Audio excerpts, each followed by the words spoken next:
Des parapluies comme symbole de la prévention. C'est le message d'Octobre Rose lancé ce midi à Montpellier.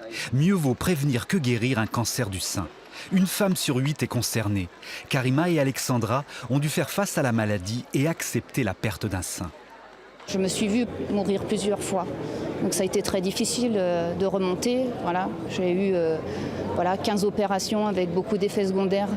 Voilà, mon cancer a débuté en 2012 jusqu'en 2016.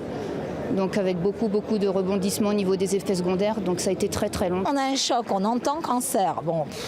Et puis on se remet, on y croit. En plus, moi qui ai une nature assez positive.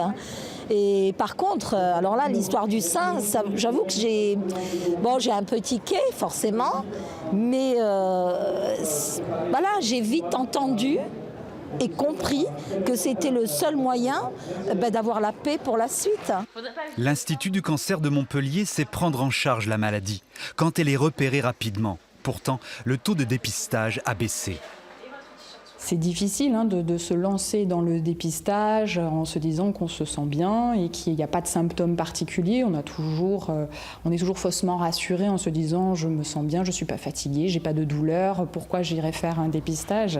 Mais c'est important parce que le dépistage permet de diagnostiquer des cancers du sein à stade précoce et de pouvoir les guérir. Mais rien à faire si l'objectif est de 70%. Dans l'Hérault, c'est moins de 60% des femmes qui ont fait une mammographie. Un examen dont Karine connaît malheureusement l'enjeu. J'ai une maman qui a fait 3 cancers du sein, une cousine qui est décédée d'un cancer du sein de mon âge, elle est décédée à l'âge de 40 ans, et une autre cousine, sa sœur, qui a fait également un cancer du sein. Donc quand on a des antécédents dans sa famille, il vaut mieux se faire suivre une fois par an. Les médecins sont catégoriques, un cancer du sein détecté tôt se guérit dans plus de 9 cas sur 10.